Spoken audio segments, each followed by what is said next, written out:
Deixa eu fazer uma pergunta simples.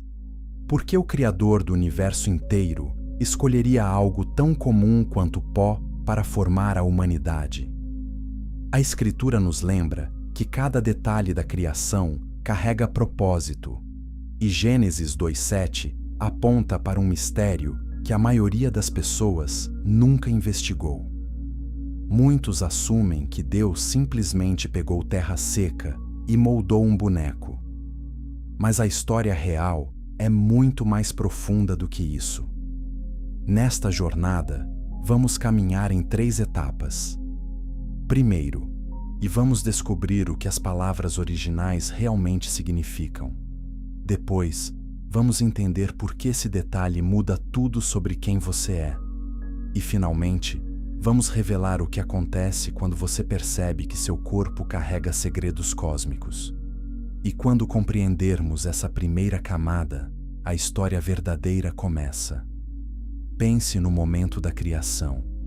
O universo já existe. As estrelas já brilham. Os oceanos já cobrem a terra. Tudo está pronto. E então, Deus decide criar o homem. Ele poderia ter falado uma palavra e feito surgir a humanidade do nada, como fez com a luz. Ele poderia ter formado o homem diretamente do ar, da água ou do fogo. Mas não. Ele escolhe pó, terra, algo que parece fraco, algo que o vento pode levar, algo que passa despercebido. A pergunta que ninguém faz é esta: que tipo de pó era esse? De onde veio? O que ele continha? Por que Deus não usou outro material? Essas perguntas não são curiosidade vazia. Elas abrem portas para verdades que podem mudar completamente como você vê a si mesmo. Porque se o pó que Deus usou era especial, então você não é acidente. Você não é resultado de processos aleatórios. Você é resultado de uma escolha específica e intencional. Gênesis 2:7 diz que o Senhor Deus formou o homem do pó da terra. Essa frase parece simples quando você lê em português. Mas quando você volta ao texto hebraico original, tudo muda. As palavras carregam camadas de significado que nossas traduções modernas não conseguem capturar completamente. E é nessas camadas que os segredos estão escondidos. O texto original não usa uma palavra qualquer para pó. Ele usa um termo específico que aparece em contextos muito particulares na Bíblia. Esse termo aparece quando profetas falam de julgamento. Aparece quando poetas descrevem fragilidade humana. Aparece quando sábios meditam sobre mortalidade. Mas também aparece em contextos de esperança, de transformação, de promessa. Então, não é apenas sobre sujeira. É sobre algo que pode mudar de estado, algo que pode ser transformado. Aqui está o que poucos percebem. O pó que Deus usou não era pó morto, era pó vivo. Havia algo nele que já estava preparado para receber vida, algo que já carregava potencial, algo que só precisava do toque divino para despertar. E isso nos leva a uma pergunta ainda mais profunda. De onde veio esse potencial? Estava no pó desde sempre? Foi colocado lá por Deus no momento da criação do universo? Ou era algo que já existia antes mesmo da matéria física? Os rabinos antigos debateram essas questões por séculos. Eles não viam o relato de Gênesis como uma história infantil simplificada. Eles viam como um texto codificado, cheio de pistas sobre a natureza da realidade. E muitos deles acreditavam que o pó usado para formar Adão vinha de um lugar específico. Não era pó de qualquer lugar. Era pó do centro do Éden. Pó que estava próximo à árvore da vida. Pó que ainda não havia sido tocado pela corrupção ou pela morte. Pense no que isso significa. Se o pó original vinha do coração do paraíso, então ele carregava as propriedades do paraíso. Ele não conhecia decadência. Ele não conhecia doença. Ele não conhecia envelhecimento. Ele era matéria pura, sem contaminação, sem degradação. Era matéria como deveria ser, matéria em seu estado edênico original. Mas então aconteceu a queda, e tudo mudou. O pecado não afetou apenas o espírito humano. Ele afetou a própria matéria da criação. A terra foi amaldiçoada. O pó que antes era glorioso, agora carregava espinhos. A substância que antes estava alinhada com a vida eterna, agora estava sujeita à morte.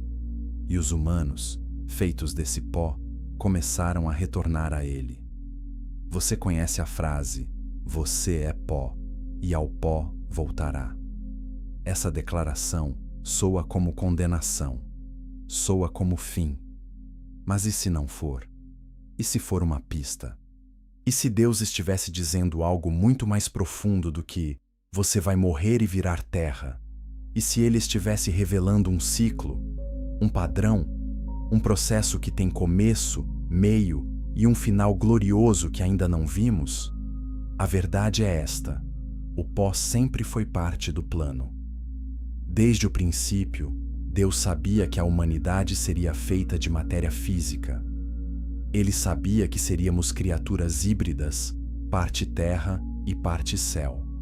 Ele sabia que nossos corpos carregariam tanto a fragilidade do pó quanto o sopro da eternidade.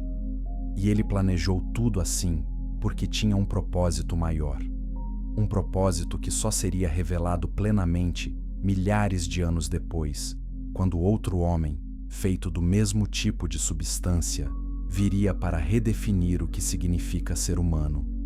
Esse homem é Jesus Cristo. E ele não veio para nos tirar do pó.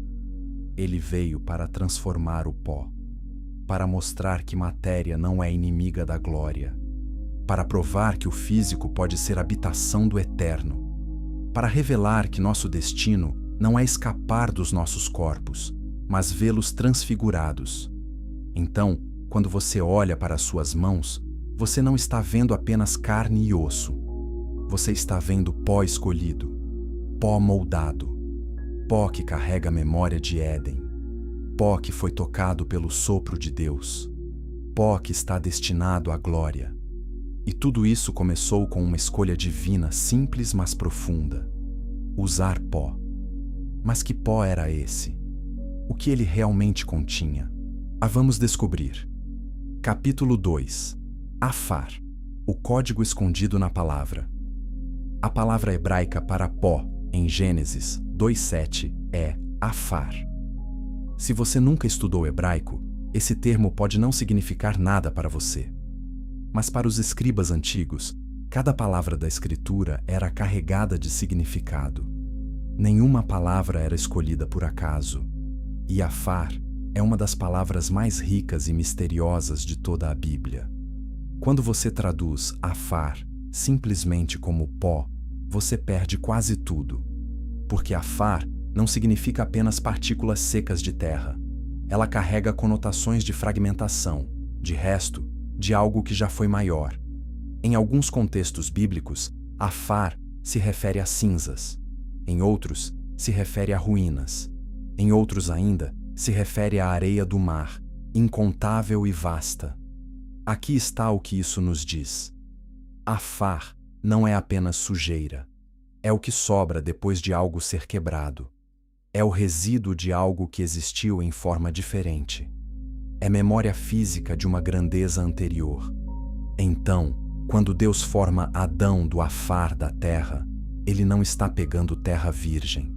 Ele está reunindo fragmentos. Ele está juntando partículas que já têm história. Isso levanta uma questão fascinante. O que foi quebrado para produzir esse pó? O que existia antes que foi reduzido a partículas? Alguns estudiosos sugerem que o próprio ato de criar o universo físico envolveu a quebra de algo espiritual, uma descida de energia pura para a matéria sólida. Outros propõem que afar representa a humildade da matéria diante da glória de Deus, como se cada partícula fosse um fragmento prostrado da criação diante do Criador. Veja onde afar aparece em outros textos bíblicos. Jó 30:19 diz: Deus me lançou na lama e fiquei semelhante ao pó e às cinzas. Aqui, Afar está ligado ao sofrimento, à mortalidade, à fragilidade humana. Salmo 103, versículo 14 declara: Pois Ele conhece a nossa estrutura e sabe que somos pó. Novamente, Afar marca nossa vulnerabilidade, mas também marca o conhecimento íntimo de Deus sobre nós. Ele nos fez assim. Ele escolheu essa fragilidade. Por quê? Porque só algo frágil pode ser moldado. Só algo que se quebra pode ser remodelado. Só algo que aceita sua pequenez pode ser preenchido com grandeza. O pó é a condição perfeita para a glória divina habitar. Não porque o pó seja glorioso em si, mas porque ele é vazio de orgulho próprio. Ele é receptivo. Ele é maleável. Ele espera ser transformado. Agora pense em outro uso de Afar, a promessa a Abraão. Gênesis 13:16 diz: Farei a tua descendência como o pó da terra, de modo que, se alguém puder contar o pó da terra, então também se contará a tua descendência. Aqui, Afar não é sinal de fraqueza, é sinal de abundância impossível. É símbolo de bênção que ultrapassa cálculo humano. É a mesma substância, mas agora vista sob luz diferente. Isso nos mostra algo crucial. Afar tem dois lados. Por um lado, um representa limitação, morte, fim. Por outro, representa potencial infinito, promessa, multiplicação. Depende de quem está tocando o pó. Nas mãos da natureza caída, o pó é apenas decomposição. Nas mãos de Deus, o pó é argila de criação. A tradição rabínica amplia ainda mais esse entendimento. Alguns textos antigos falam de diferentes tipos de Afar. Havia o Afar comum, usado para construção e agricultura.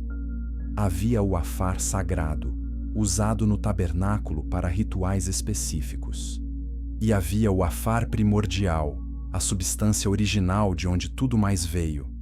Esse último tipo era considerado tão puro e potente que ainda carregava o eco da voz criadora de Deus. Quando Deus formou Adão, segundo esses sábios, ele não usou pó comum. Ele usou Afar Kadmon, o pó antigo, o pó que precede a corrupção. Esse pó não vinha apenas da superfície da terra, vinha das profundezas, vinha das camadas que ainda não tinham sido tocadas pela maldição, vinha de um depósito sagrado que Deus havia reservado especificamente para esse momento. Há uma razão pela qual essa distinção importa. Se Deus tivesse usado pó qualquer, então seríamos apenas outra criatura entre muitas. Mas se Ele usou pó especial, pó escolhido, pó com propriedades únicas, então somos diferentes desde o começo. Não apenas pela alma que recebemos, mas pelo próprio material de nosso corpo. Somos obra-prima em material e método. O profeta Isaías captura isso perfeitamente. Isaías 64:8 proclama: Mas agora, ó Senhor, Tu és nosso Pai, nós somos o barro, e Tu, o nosso oleiro, e todos nós, obra das Tuas mãos. Aqui, a palavra hebraica não é Afar, mas Shomer, que significa barro ou argila. Mas o conceito é o mesmo. Somos matéria moldada por intenção divina, e o barro vem do pó. O Shomer é Afar, misturado com água, tornado maleável, pronto para ser trabalhado. Então, o que Deus realmente fez? Ele pegou Afar, adicionou sua própria umidade, o orvalho do Espírito, e o transformou em Shomer. Ele transformou fragmentos secos em massa viva. Ele transformou resíduo em recurso. Ele transformou fim em começo.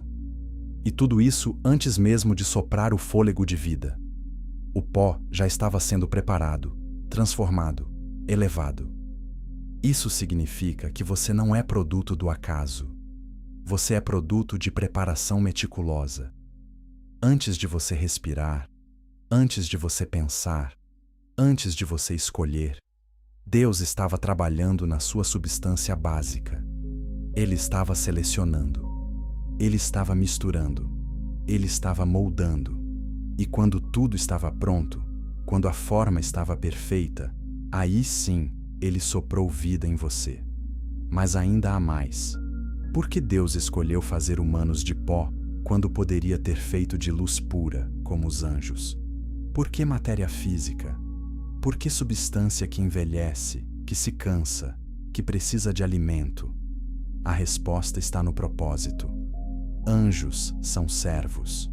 Humanos são filhos. Anjos foram criados completos. Humanos foram criados para crescer. Anjos não podem morrer nem ressuscitar. Humanos podem experimentar ambos. E é nessa experiência, nessa jornada através da fragilidade até a glória, que algo único acontece. Você se torna mais do que foi criado para ser. Você se torna parceiro de Deus na redenção da própria criação. Você se torna prova viva de que matéria caída pode ser restaurada. E tudo isso porque, no começo, Deus escolheu pó. Não por falta de opção, mas por abundância de sabedoria. Mas de onde veio esse pó? Que terra específica Deus escolheu? O próximo capítulo revela a conexão entre o homem e o solo que poucos compreendem. Capítulo 3. Adamá, a terra que carrega. Memória Gênesis 2:7 não usa apenas uma palavra para descrever o material da criação humana. Ele usa duas. Você já conhece Afar, o pó. Agora vamos explorar Adamá, a terra. E a conexão entre essas duas palavras revela um dos segredos mais profundos da Escritura sobre identidade humana. Adamá é a palavra hebraica para terra, solo, o chão. Mas é mais específica que isso. Não é qualquer terra. É terra cultivável. É terra que produz vida. É terra vermelha, rica, fértil. É o tipo de solo que agricultores procuram porque sabem que sementes plantadas ali vão crescer. É terra com potencial. E é dessa Adamá que Deus forma Adão, o homem. Você vê o que está acontecendo? O nome do primeiro homem não é acidente. Adam vem de Adamá. O homem é literalmente chamado de terrestre. Ele é nomeado segundo sua origem material. Ele carrega no próprio nome a memória de onde veio. Cada vez que alguém dizia Adam, estava lembrando que ele foi tirado do solo. Estava reconhecendo a conexão fundamental entre humanidade e terra. Mas essa conexão não é degradante. É profética. Porque assim como Adamá produz vida quando recebe semente, Adão foi feito para produzir vida quando recebe o Espírito. Assim como Adamá precisa ser cultivada para dar fruto, Adão precisa ser formado por Deus para cumprir seu propósito. Assim como Adamá absorve água e nutrientes e os transforma em plantas, Adão absorve o sopro divino e o transforma em ação, palavra, amor, adoração. A terra não é apenas de onde viemos, é o que somos. Somos seres de Adamá. Somos criaturas terrestres, mas terrestres no sentido original, antes da queda. Terrestres como deveria ser. Conectados ao planeta, mas não limitados por ele. Feitos de matéria, mas não definidos por ela. Carregando peso físico, mas também carregando glória espiritual. Há um detalhe fascinante aqui que a maioria das traduções perde. Gênesis 2:7 diz que Deus formou o homem do pó da Adamá. Não do pó em geral, do pó de um tipo específico de terra, da poeira da terra fértil, dos fragmentos do solo que dá vida. Então mesmo o pó usado não era pó estéril. Era pó que vinha de terra viva, terra que já estava produzindo vegetação, terra que já estava funcionando no ciclo da criação. Isso significa que quando Deus formou Adão, ele estava usando matéria que já estava participando da vida. Não era matéria morta sendo animada do zero. Era matéria viva sendo reorganizada em nova forma. Era como se Deus pegasse a própria vitalidade da terra e a concentrasse em forma humana. Adam não foi adicionado à criação como elemento estranho. Ele foi destilado da criação como sua essência consciente. Pense na cor. Adamá é especificamente terra vermelha, vermelho como sangue, vermelho como vida. E Adam, feito dessa terra, também carrega vermelho em suas veias. Há uma continuidade visual e simbólica. O que flui na terra flui no homem. O que sustenta o solo sustenta o corpo. Não somos alienígenas neste planeta. Somos seus filhos mais conscientes. Somos a terra que aprendeu a pensar. Os sábios judeus entendiam isso profundamente. Eles ensinavam que cada parte do corpo humano correspondia a algum elemento da criação. Os ossos correspondiam às rochas e montanhas, estrutura sólida que sustenta tudo. A carne correspondia à terra arável, macia e moldável. O sangue correspondia aos rios e mares, fluindo e trazendo nutrição. O cabelo correspondia à vegetação, crescendo da superfície. O fôlego correspondia ao vento, invisível, mas vital. Essa visão não era poética apenas, era teológica. Ela ensinava que o ser humano é microcosmo. Somos o universo em miniatura. Tudo que existe na criação maior existe em nós de forma concentrada. Quando Deus quis resumir toda a criação física em uma forma, Ele fez o homem. Somos a biblioteca completa da natureza em um único volume, mas há mais. Adamá também aparece em contextos de maldição. Gênesis 3,17 diz: "Maldita é a terra por causa de ti." A mesma Adamá, que foi fonte da vida de Adão, agora está sob maldição. E porque Adão veio da Adamá, ele também participa dessa maldição. A terra produz espinhos. O homem experimenta dor.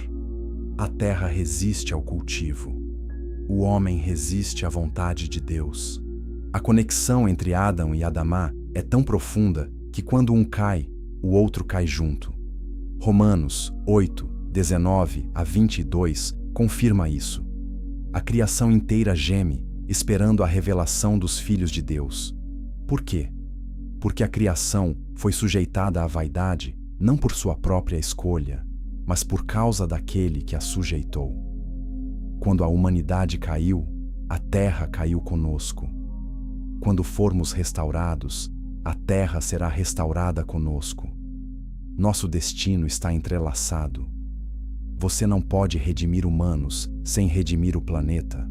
Você não pode glorificar o espírito sem glorificar a matéria. É por isso que a ressurreição importa tanto. Jesus não ressuscitou como espírito desencarnado. Ele ressuscitou em corpo, corpo feito de matéria, corpo que podia ser tocado, que podia comer, que ocupava espaço.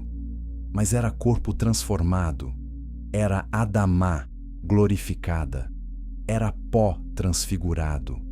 Era a prova de que o plano de Deus nunca foi destruir o físico, mas redimi-lo. E isso é o que espera você. Não escapar do seu corpo, não se livrar da matéria, mas ver sua Adamá transformada. Ver o pó que você é se tornar pó glorioso. Ver a terra que compõe você brilhar como brilhava no Éden antes da queda. Você vai ser mais físico no céu novo e terra nova, não menos. Mais substancial, não menos. Mais real, não menos. Porque Deus ama a matéria. Ele a criou. Ele a escolheu. Ele vai redimi-la. Então, quando você olha para o chão sob seus pés, lembre-se, você veio dali. E um dia, transformado e glorificado, você vai governar uma terra que também será transformada e glorificada. A conexão não é vergonha, é vocação. Você é Adão. Você é terrestre. E seu chamado é trazer céu para a terra, glória para Adamá, eternidade para o pó. Mas como exatamente o pó se torna humano? Como partículas viram pessoa? A resposta está em algo que nem todos podem ver. Capítulo 4. A substância primordial invisível. Os rabinos antigos não aceitavam explicações superficiais. Quando liam que Deus formou o homem do pó, e eles perguntavam: mas o que é pó, realmente? De que é feito? Existe apenas uma camada de realidade, a física, ou há camadas mais profundas? E se o que chamamos de matéria é apenas a superfície de algo mais fundamental? Textos judaicos antigos, especialmente os escritos místicos da tradição cabalística, falam de uma substância chamada shomers, ou shomer. Não confunda com o shomer, que significa argila, que já mencionamos. Este é um conceito diferente, mais profundo. É a substância subjacente a toda a realidade física. É o material primordial do qual tudo é feito. É a matéria antes de ser matéria. Segundo esses ensinamentos, Deus não criou o universo do nada absoluto. Ele criou de algo que já existia com ele eternamente. Esse algo não era físico no sentido que conhecemos. Era potencial puro. Era a capacidade de ser qualquer coisa. E quando Deus falou, haja luz, essa substância primordial respondeu, tomando a forma de luz. Quando ele disse, ajuntem-se as águas, ela tomou a forma de água. E quando ele decidiu formar o homem, ela tomou a forma de pó especial, pó que podia receber vida. Essa ideia pode parecer estranha, mas a ciência moderna descobriu algo parecido. Físicos falam de campos quânticos, estruturas invisíveis que permeiam todo o espaço. Partículas que vemos e tocamos não são objetos sólidos. São excitações desses campos. São ondas em um oceano de energia. São manifestações temporárias de algo mais fundamental que não podemos ver ou tocar diretamente. Então, quando Deus pegou o pó para formar Adão, talvez ele estivesse trabalhando em múltiplas camadas simultaneamente. Na camada física visível, ele juntou elementos químicos, carbono, oxigênio, hidrogênio, nitrogênio. Na camada mais profunda, ele moldou a própria substância quântica, organizando campos de energia em padrões que produziriam vida consciente. E em camada ainda mais profunda, a talvez espiritual, ele imprimiu algo de si mesmo, uma marca que nenhuma ciência pode medir, mas que toda a alma humana reconhece. Isso explicaria por que humanos são diferentes. Quimicamente, não somos tão únicos. Os elementos em nosso corpo existem em toda parte. Biologicamente, compartilhamos DNA com animais. Mas em camada mais profunda, há algo distinto. Há consciência. Há autoconsciência. Há senso de eternidade. Há capacidade de conhecer Deus. E talvez essas qualidades venham não apenas do sopro divino, mas também da qualidade especial do pó que Deus usou. A tradição fala que Deus coletou pó de todo o mundo para formar Adão. Um punhado do norte, um do sul, um do leste, um do oeste. Por quê? Para que toda a humanidade, de todas as regiões, pudesse dizer que Adão os representa. Para que não houvesse terra que pudesse reivindicar exclusividade sobre a origem humana. Para que todos os povos fossem incluídos desde o começo. Mas há outro significado. Se o pó veio de todo lugar, então carregava todas as propriedades da terra, carregava a diversidade, carregava potencial para toda a variação humana, carregava em si todas as futuras nações, tribos, línguas. Adão não era apenas um indivíduo, era a humanidade inteira em forma concentrada.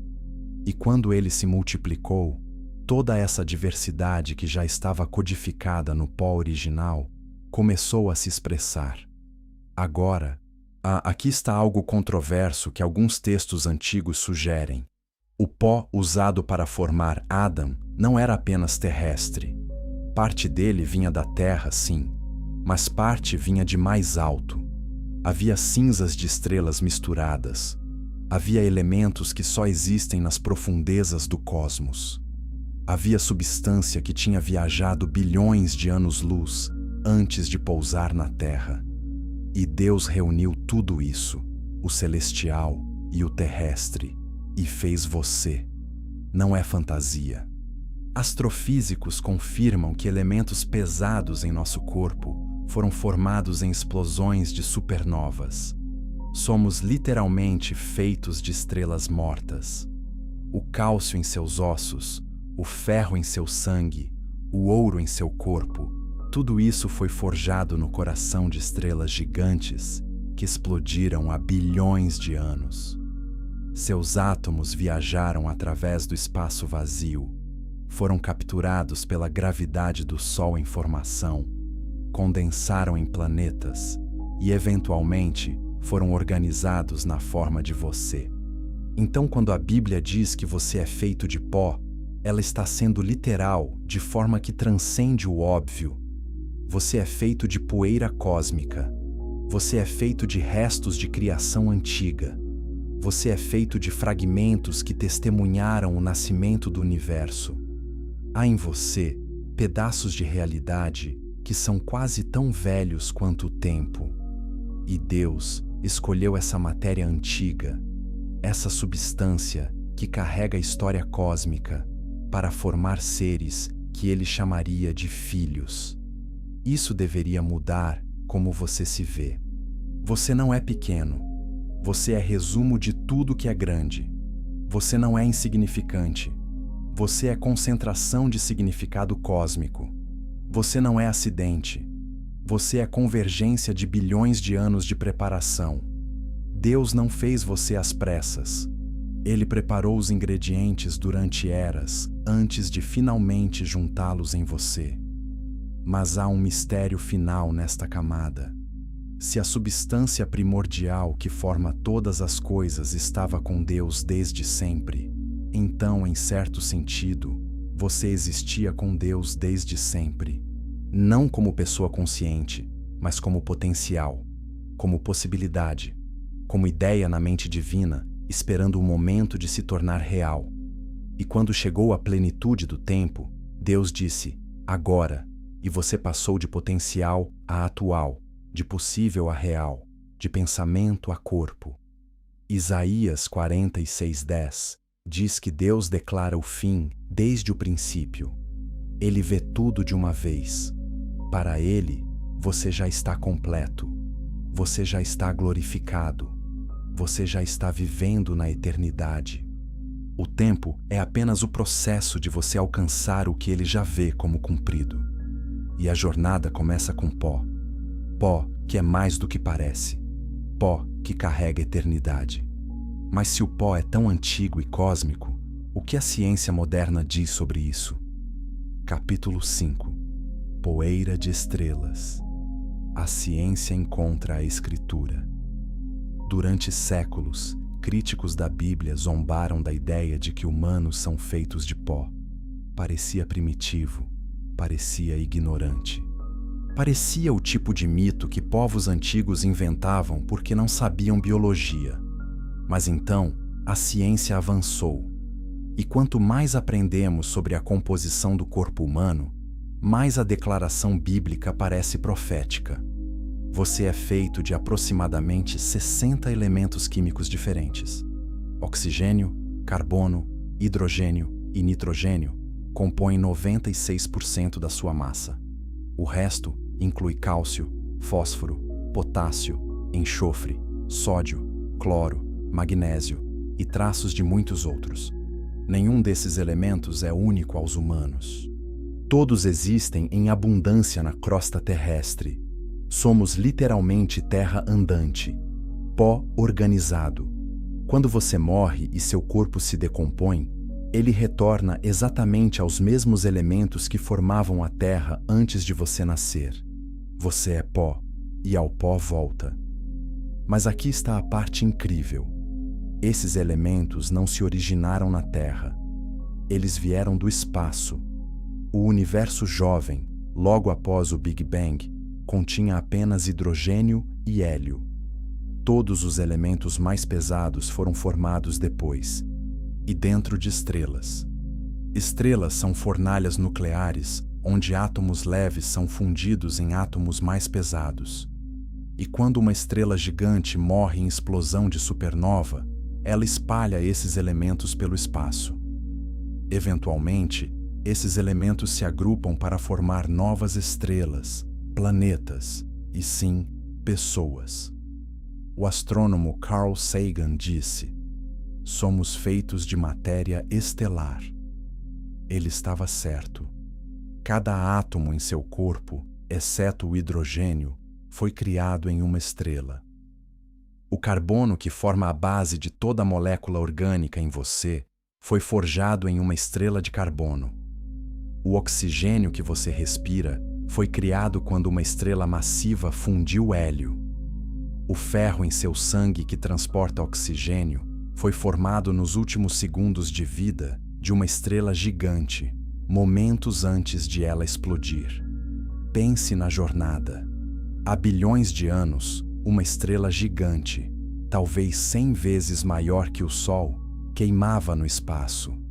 Ela viveu milhões de anos, fundindo elementos cada vez mais pesados em seu núcleo. Eventualmente, ela produziu ferro. E então, incapaz de produzir energia de fusão de ferro, ela colapsou. Em menos de um segundo, seu núcleo implodiu e então explodiu para fora com força inimaginável, uma supernova que brilhou mais forte que bilhões de estrelas combinadas. E nessa explosão, os átomos de ferro que agora estão em seu sangue foram lançados ao espaço. Esses átomos vagaram por milhões de anos. Eventualmente, encontraram uma nuvem de gás que começava a colapsar sob sua própria gravidade. Essa nuvem formou o Sol e os planetas do nosso sistema solar. Alguns desses átomos de ferro pousaram na Terra, foram absorvidos pelo solo, entraram em plantas. Plantas foram comidas por animais ou por seus ancestrais. E, eventualmente, através de cadeia alimentar que remonta ao começo da vida na Terra, aquele átomo de ferro acabou em você. A mesma história se aplica a cada átomo em seu corpo. A você é literalmente poeira de estrelas. E quando Gênesis diz que Deus formou o homem do pó da terra, está descrevendo precisamente o que a ciência confirma. Você é matéria cósmica reorganizada. Mas a Bíblia adiciona algo que a ciência não pode medir: propósito, intenção, escolha divina. A ciência descreve o processo, a Escritura revela o porquê. Agora, aqui está algo que deveria fazer você parar e pensar. Esses átomos em você são quase indestrutíveis. Eles existem há bilhões de anos. Eles vão continuar existindo por bilhões de anos mais. Eles passaram por estrelas, supernovas, nuvens de gás, planetas, oceanos, solo, plantas, animais e agora você. E quando você morrer, eles continuarão. Eles vão para o solo, serão absorvidos por outras formas de vida e continuarão seu ciclo. Então, em certo sentido, você é imortal. Não sua consciência, não sua personalidade, mas a substância física que forma você é praticamente eterna. E isso nos leva a uma questão profunda. Se os átomos que formam você são eternos, por que você não é? Por que você envelhece? Por que você morre? Não é porque a matéria se desgasta, é porque a organização se quebra. Não é o material que falha, é a estrutura. Pense em uma casa. Tijolos podem durar séculos, mas a casa desmorona porque a argamassa se quebra, a madeira apodrece, a fundação racha. Os materiais ainda estão lá, mas a organização que os tornava casa se foi. Da mesma forma, e seus átomos continuam perfeitos. mas as ligações entre eles se quebram, as moléculas se desorganizam, as células param de funcionar, e o que era você se torna novamente pó. Mas e se pudesse ser diferente? E se a organização pudesse ser mantida eternamente? E se houvesse uma força que pudesse segurar seus átomos juntos para sempre, prevenir decomposição, parar envelhecimento? A Bíblia chama essa força de vida eterna. E ela não é apenas espiritual, é física.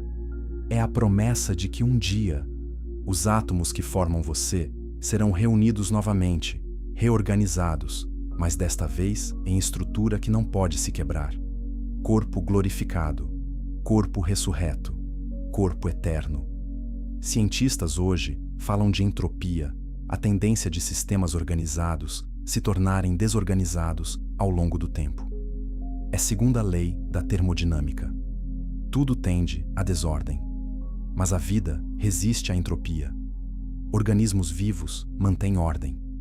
Eles se organizam, eles consertam danos, eles crescem, por um tempo. Mas eventualmente, a entropia vence. O corpo não consegue mais se reparar, e a morte vem. A ressurreição prometida na Escritura é vitória final sobre entropia. É Deus dizendo: eu vou reorganizar seus átomos em padrão que entropia não pode quebrar. É a redenção não apenas da alma, mas da própria matéria. É a prova de que o plano sempre foi salvar você completamente, corpo e espírito juntos. Então, quando você olha para o céu noturno e vê estrelas, lembre-se, você veio de lá. Você é filho das estrelas. Mas você também é filho de Deus. E Ele que criou as estrelas também criou você. Ele que organizou o cosmos também organizou seus átomos. E Ele que mantém galáxias em suas órbitas também pode manter você vivo para sempre. A ciência explica sua origem física. A fé promete seu destino eterno. E ambos confirmam: você é muito mais do que parece. Mas matéria sozinha não faz pessoa. O que transforma pó em alguém que pensa e sente? Capítulo 6. O sopro que transformou matéria em consciência. Gênesis 2:7 é dividido em duas partes. Primeira parte: Deus forma o homem do pó. Segunda parte: Deus sopra em suas narinas o fôlego de vida, e o homem se torna alma vivente. A primeira parte fala de material. A segunda fala de ativação. E é na segunda parte que o mistério mais profundo acontece. O que exatamente Deus soprou em Adão? A palavra hebraica é Neshama, que significa fôlego, respiração ou espírito. Mas não é a mesma palavra usada para respiração comum. Animais têm ruach, vento ou sopro comum. Humanos receberam Neshama, sopro divino. É um tipo diferente de vida. É vida que vem diretamente de Deus, não simplesmente da natureza. É vida consciente de si mesma. Aqui está o que isso significa. Você não é apenas corpo vivo. Você é corpo que sabe que está vivo. Você não é apenas organismo que responde a estímulos. Você é ser que pergunta por que responde. Você não é apenas criatura.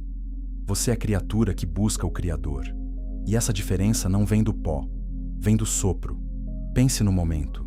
A forma está completa. Cada órgão está no lugar. O cérebro está estruturado. O coração está pronto. Mas nada se move. Não há pensamento. Não há sentimento. Não há vida. É cadáver perfeito. E então, Deus se inclina, coloca sua boca próxima ao rosto de Adão e sopra.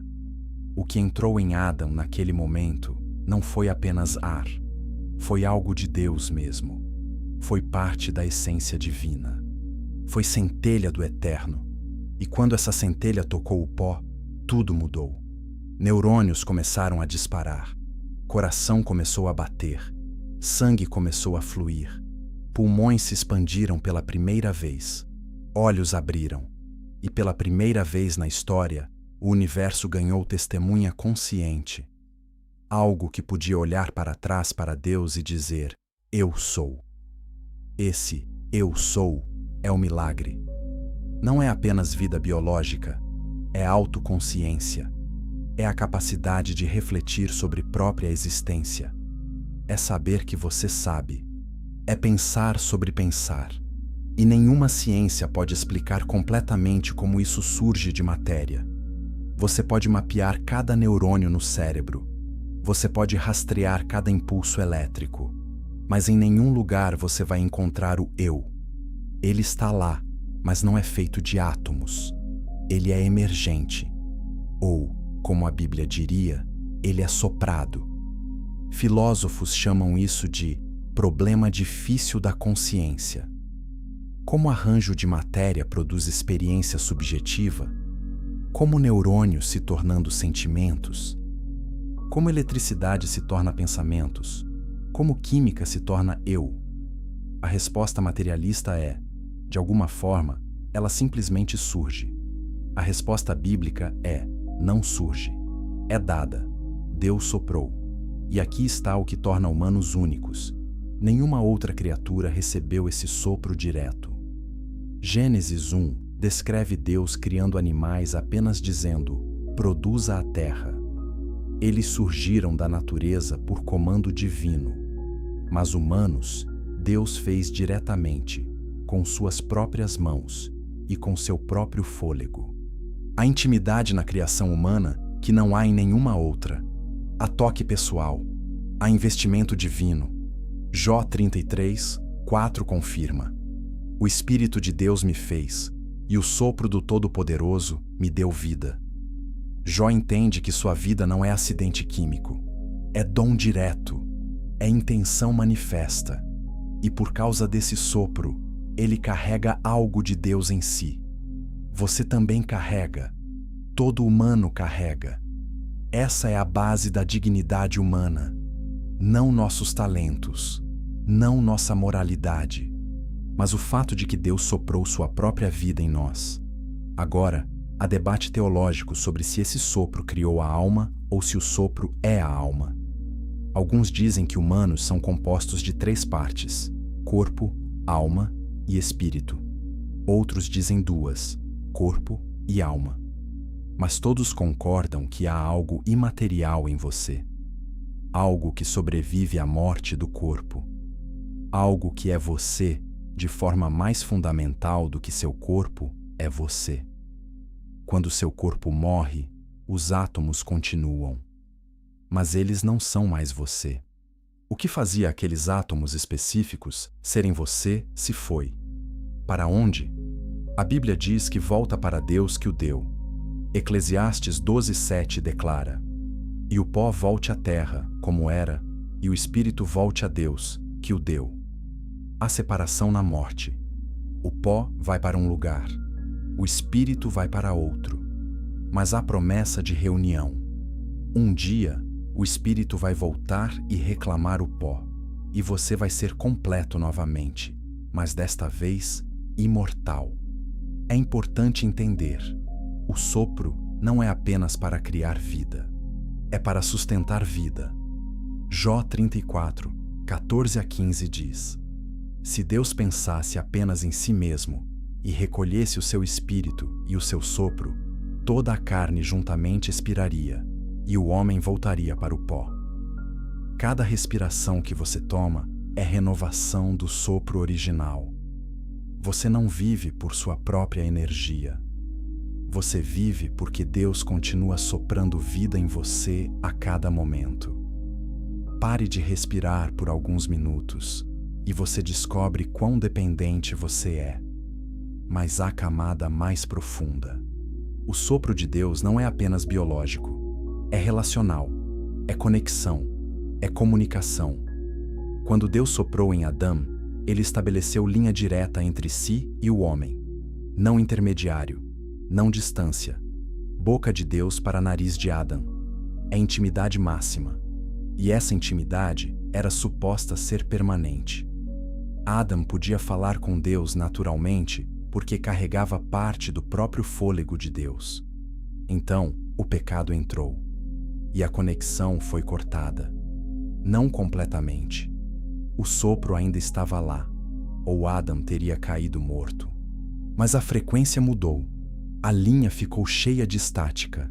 Adam não podia mais ouvir Deus claramente. Ele se escondeu. E desde então, todo humano nasce com o sopro, mas com a conexão danificada. Podemos sentir que há algo maior. Podemos sentir saudade de Deus, mas não podemos nos reconectar por conta própria.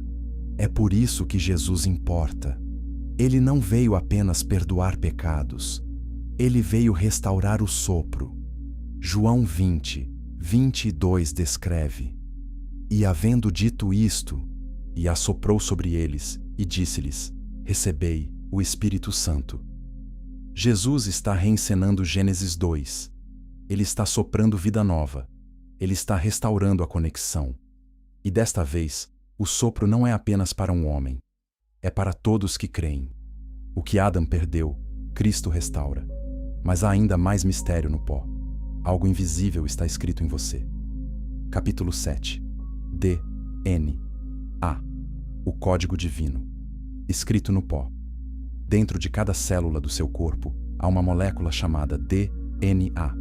É uma dupla hélice, uma escada torcida, e feita de bilhões de pares de bases químicas. Essas bases são como letras, e a ordem das letras forma instruções. Instruções para construir proteínas, para regular processos, para fazer você ser você. DNA é o código da vida, e é o código mais complexo que conhecemos no universo. Para colocar em perspectiva, seu DNA contém aproximadamente 3 bilhões de pares de bases.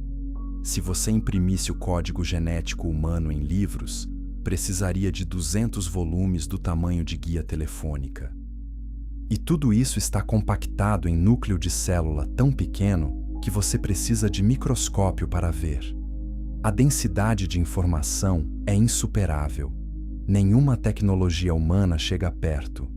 Aqui está o que deveria fazer você pensar. De onde veio esse código? Evolução diz que surgiu ao longo de bilhões de anos, através de mutações aleatórias e seleção natural. Mas códigos não surgem por acaso. Códigos exigem codificador. Linguagens exigem mente. Informação exige inteligência.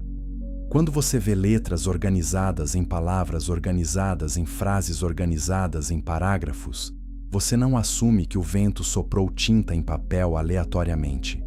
Você assume que há autor. DNA não é apenas químico, é informacional, é linguagem.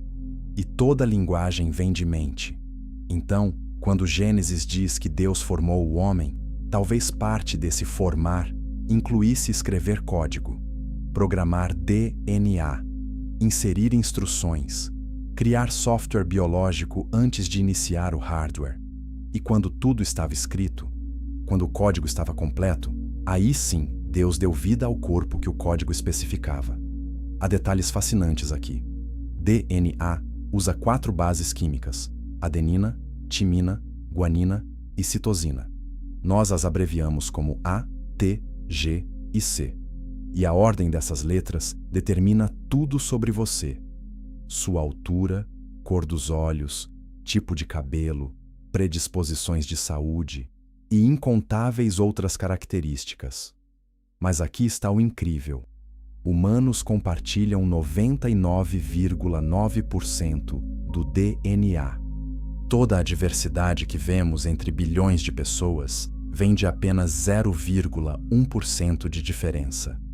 Somos quase idênticos geneticamente. Somos realmente uma família. Mas há mais. Humanos compartilham cerca de 98% do DNA com chimpanzés, 90% com gatos, 60% com moscas de fruta, 50% com bananas. Isso assusta muitas pessoas. Parece diminuir humanos. Mas pense assim: Deus usou código similar porque estamos todos feitos do mesmo pó. Estamos todos parte do mesmo sistema biológico.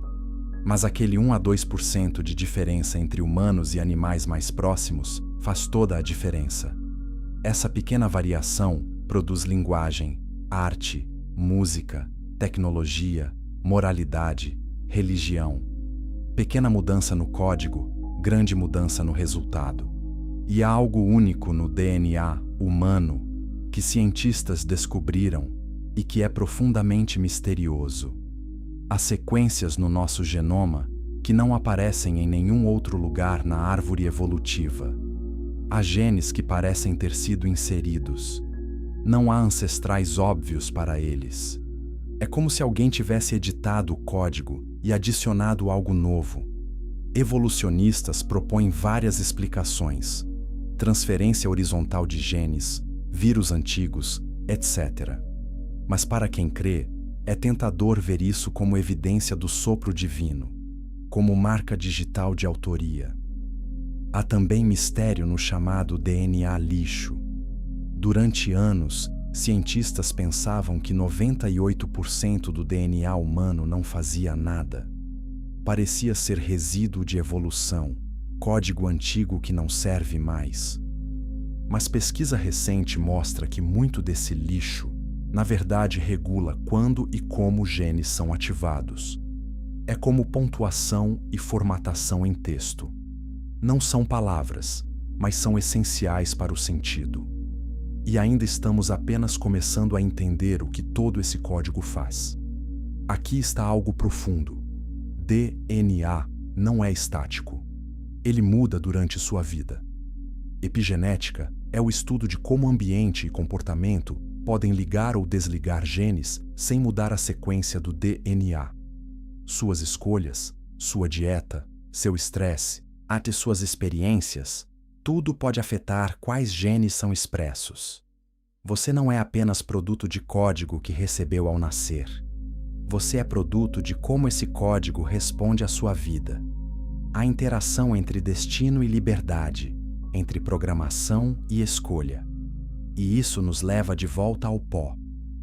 Quando Deus formou Adão do pó, Ele não só organizou átomos, Ele escreveu código, Ele criou linguagem molecular, Ele inscreveu informação em matéria.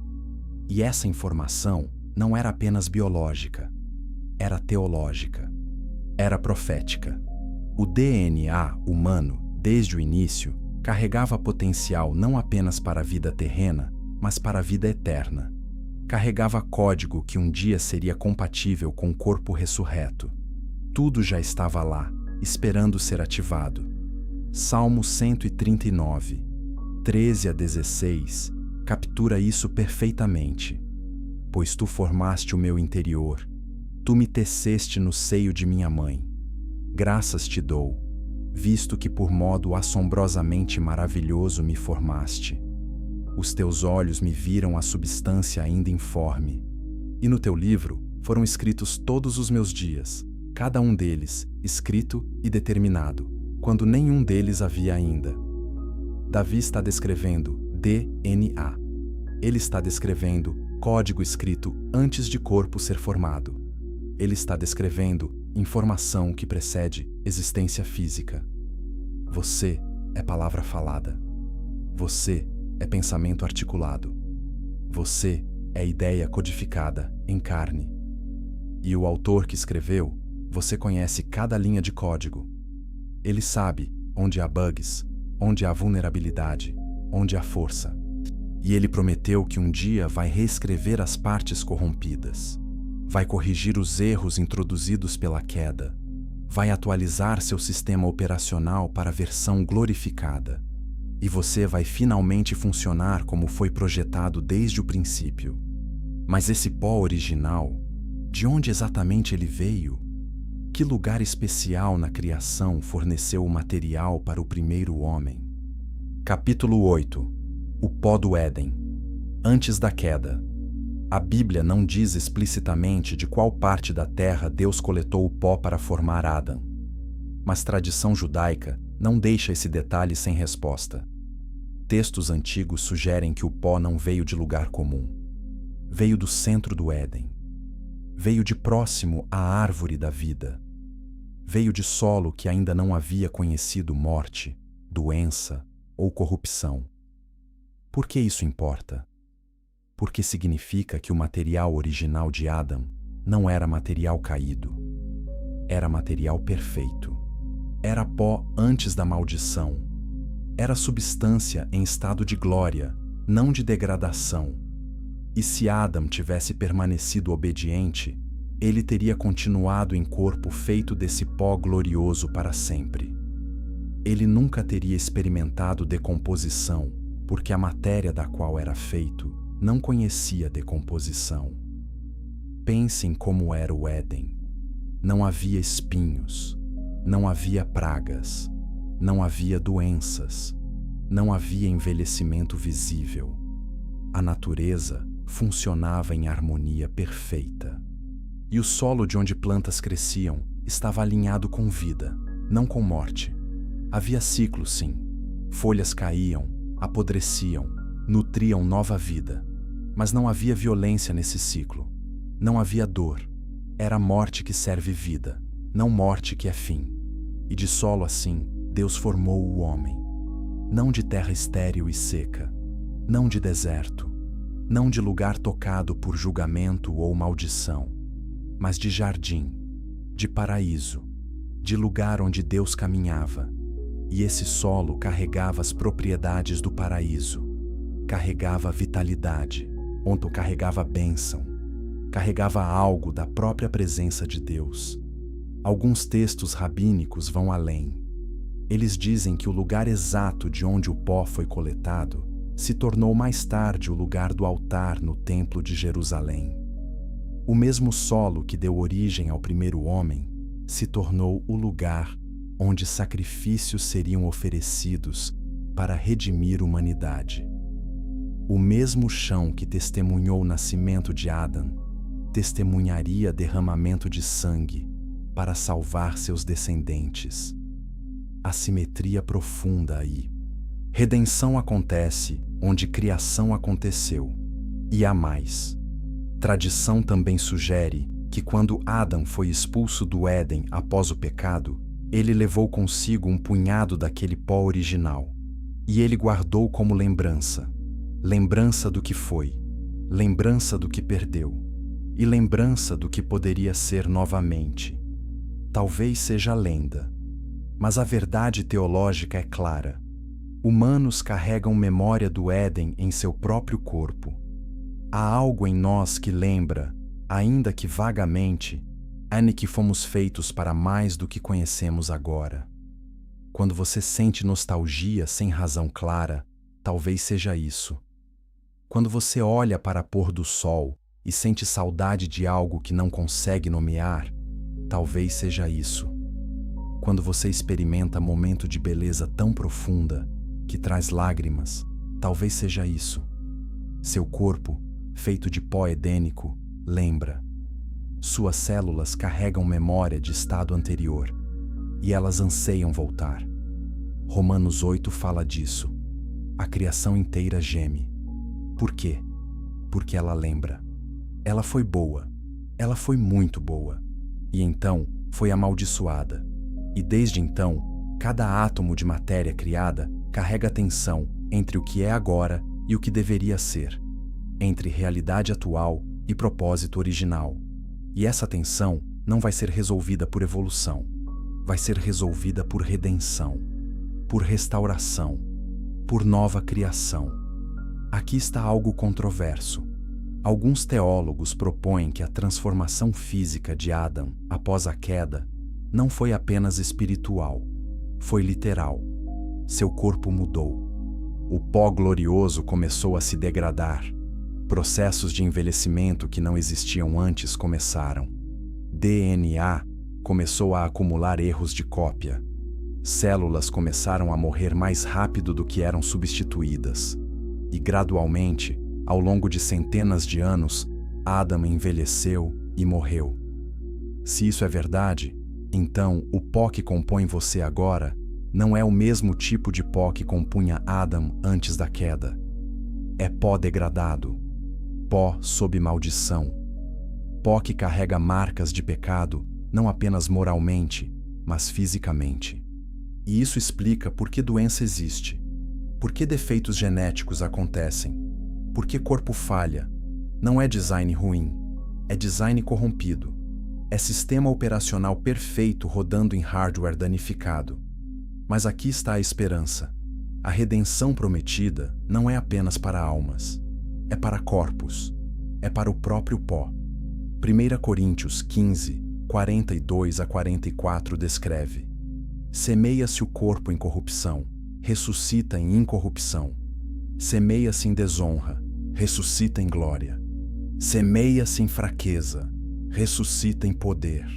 Semeia-se corpo natural, ressuscita corpo espiritual.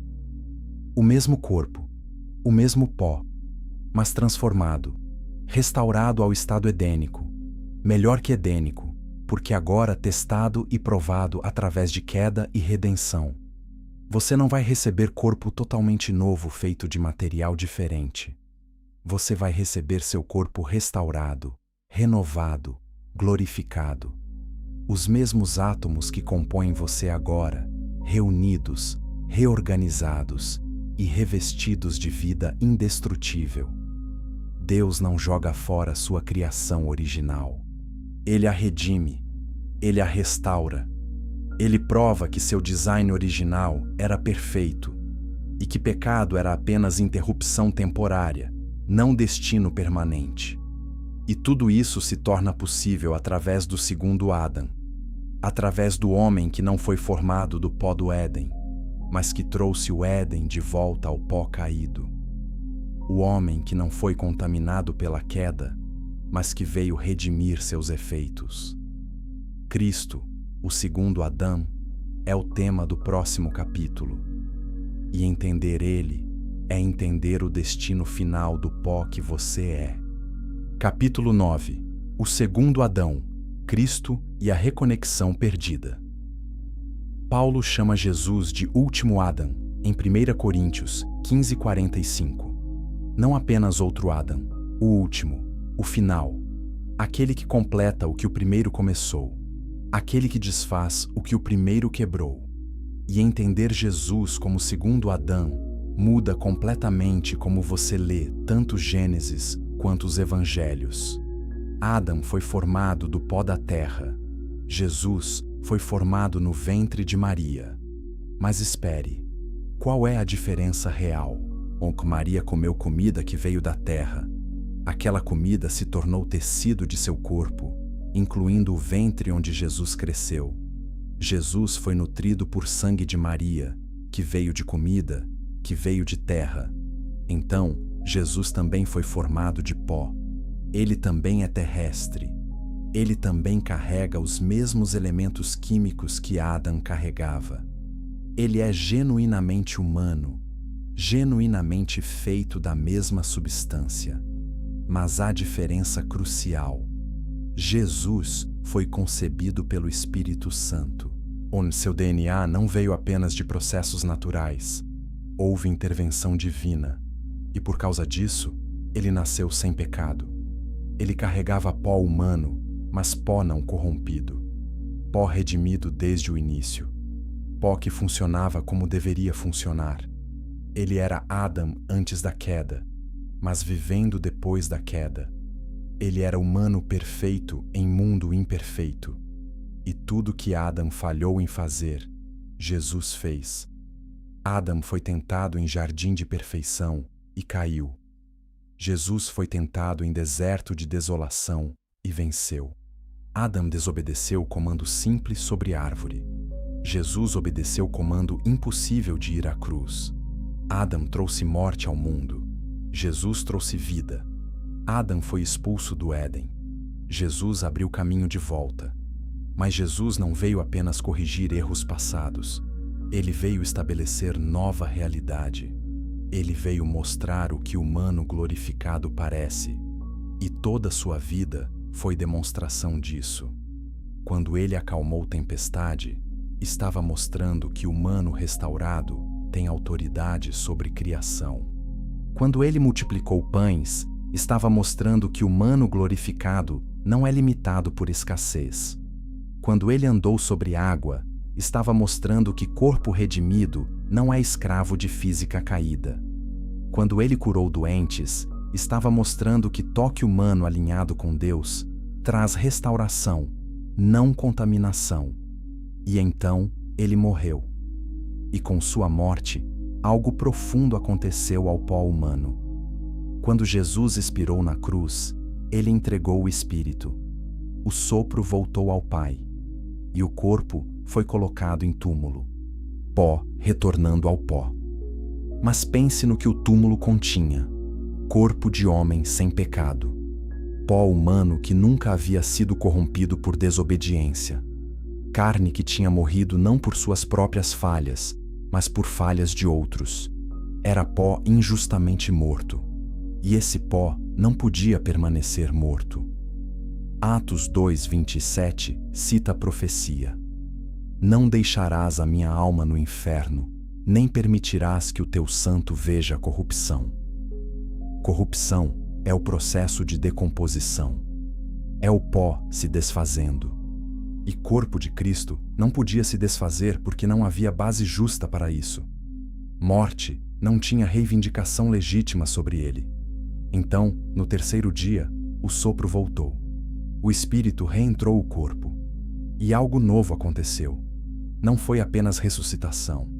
Foi ressurreição. Ressuscitação é voltar à vida como antes. Lázaro foi ressuscitado. Ele saiu do túmulo, mas eventualmente morreu novamente. Ressurreição é voltar à vida transformado. Jesus saiu do túmulo em corpo que não podia mais morrer. Corpo que podia passar através de portas trancadas, mas ainda podia ser tocado. Corpo que podia comer, mas não precisava comer. Corpo que era físico, mas não limitado por física antiga. Era corpo governado por leis do reino, não leis da queda. E esse é o corpo prometido a você. Filipenses 3:21 diz que Cristo transformará o nosso corpo de humilhação para ser igual ao corpo da sua glória. Você vai ter corpo como o de Jesus ressurreto. Corpo de pó, mas pó glorificado. Corpo material, mas matéria redimida. Corpo físico, mas física celestial. Aqui está porque isso importa. Significa que físico e espiritual não são opostos. Matéria não é má. Carne não é inimiga. O problema nunca foi o corpo. O problema foi a corrupção. E corrupção pode ser revertida. Quando Cristo ressuscitou, ele provou que matéria pode ser salva, que pó pode ser glorificado, que você não precisa escapar de seu corpo para ser salvo. Você precisa que seu corpo seja transformado. E é exatamente isso que está prometido. Jesus passou 40 dias após ressurreição aparecendo aos discípulos. Por quê? Ele poderia ter ascendido imediatamente. Mas ele ficou para provar a realidade física da ressurreição. Para mostrar que não era fantasma, não era visão, não era espírito desencarnado. Era ele, em corpo, transformado, mas real. Ele comeu peixe. Ele deixou Tomé tocar suas feridas. Ele acendeu fogueira e cozinhou café da manhã. Tudo para dizer: isso é real, isso é físico, e isso é seu futuro. E então ele ascendeu. Corpo humano, feito de pó da terra, subiu ao céu. E está lá agora, sentado à direita do Pai. Em corpo, humano glorificado, agora habita a eternidade. Pó agora ocupa trono. Terra agora governa céu. E porque ele foi, você também irá. Sua ascensão garante a sua. Seu corpo glorificado é protótipo do seu. Ele é primícias. Você é a colheita que vem depois. E a colheita está chegando. Capítulo 10. A ressurreição, quando o pó se veste de glória. A ressurreição não é apêndice ao Evangelho. É o clímax. É o ponto. É a prova de que tudo o que Jesus disse era verdade. E é a esperança que separa cristianismo de todas as outras religiões. Porque só cristianismo promete não escapar do corpo, mas redenção do corpo. Não imortalidade da alma apenas, mas ressurreição da carne. Quando você morre, seu espírito vai para estar com Deus. Paulo diz que partir e estar com Cristo é muito melhor. Mas essa não é a condição final. É estado intermediário. Você, desencarnado, esperando. Esperando pelo quê? Pelo dia em que trombeta vai soar, Jesus vai voltar, e todos os mortos em Cristo vão ressuscitar. Túmulos vão se abrir. Átomos dispersos vão se reunir. Pó que foi espalhado por séculos vai se reorganizar. E corpos vão sair, glorificados. 1 Tessalonicenses 4, 16 a 17 descreve: o Senhor mesmo descerá do céu, e os que morreram em Cristo ressuscitarão primeiro. Depois nós, os que ficarmos vivos, seremos arrebatados juntamente com eles nas nuvens, a encontrar o Senhor nos ares. Não apenas almas subindo, corpos subindo, pessoas completas, você inteiro, transformado, mas reconhecível, glorificado, mas ainda você. Como é corpo glorificado? A Bíblia dá pistas. Ele é imperecível, não envelhece, não adoece, não morre. Ele é glorioso, radiante, belo de forma que corpo atual não é. Ele é poderoso, e não se cansa, não fraqueja. Pode fazer coisas que corpo atual não pode. E ele é espiritual, não no sentido de não físico, mas no sentido de governado pelo Espírito, não pela carne. É corpo totalmente obediente à vontade de Deus, sem resistência, sem rebeldia. Mas ainda é corpo. Jesus tinha forma, ocupava espaço, tinha massa. Você podia tocá-lo, e o mesmo será verdade de você. Você não vai ser névoa flutuante. Vai ser pessoa física em realidade física, mas realidade renovada. Novo céu e nova terra, e corpo adequado para viver lá eternamente.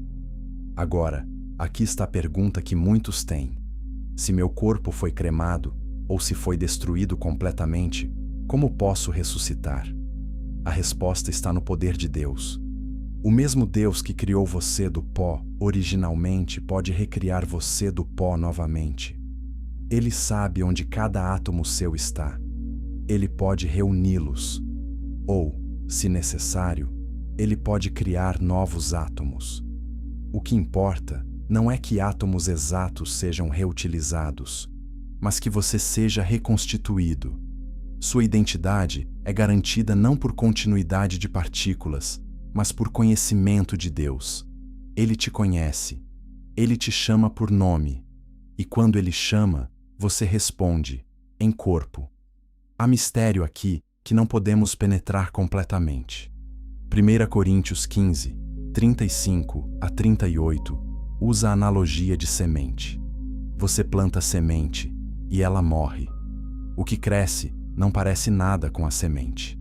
Uma semente de trigo morta não parece trigo, mas o que brota é trigo verdadeiro. Da mesma forma, e corpo que é sepultado não parece corpo ressurreto, mas há continuidade. A conexão não é substituição, é transformação. Seu corpo glorificado será você, reconhecível, com características que amigos e família vão reconhecer, mas melhorado, aperfeiçoado, sem defeitos que limitam agora, sem dor que restringe agora, sem fraqueza que frustra agora. Será você como deveria ser, você como Deus sempre quis que você fosse, você finalmente alinhado com o projeto original. E aqui está algo que deveria encher você de esperança. Tudo que você ama sobre existência física será preservado. Beleza de pôr do sol, prazer de boa comida, alegria de abraço, satisfação de trabalho bem feito. Tudo isso é parte de ser humano, e tudo isso vai continuar, mas purificado, intensificado, sem as sombras que agora acompanham cada prazer, sem culpa, sem vício, sem excesso, só alegria pura. Haverá nova terra. Isaías 65 descreve: construiremos casas e habitaremos nelas. Plantaremos vinhas e comeremos seu fruto. Trabalharemos, mas trabalho não será frustrante. Criaremos, mas criação não será vã. Viveremos em comunidade, mas sem conflito. Teremos corpos, mas corpos que fazem tudo o que queremos sem falhar. É existência física restaurada. É Éden expandido. É tudo que este mundo promete, mas não entrega, finalmente cumprido. E tudo isso foi garantido quando Jesus saiu do túmulo. Sua ressurreição é garantia da sua. Seu corpo glorificado é promessa do seu. E se ele ressuscitou, você ressuscitará. Não é esperança vaga, é certeza baseada em evento histórico. Túmulo vazio não é metáfora, é fato. E fatos têm consequências. A consequência é esta: morte não tem última palavra. Pó não é fim. Túmulo não é destino. Você vai morrer, sim. Seu corpo vai falhar. Seu coração vai parar. Você vai voltar ao pó. Mas o pó não vai te segurar. Porque o mesmo poder que ressuscitou Cristo vai ressuscitar você. E quando ressuscitar, você vai perceber: a jornada através do pó era necessária, era parte do plano. E agora, emergindo do outro lado, você é mais do que era. Você é vitorioso sobre morte. Você é testemunha de poder de Deus. Você é pó glorificado.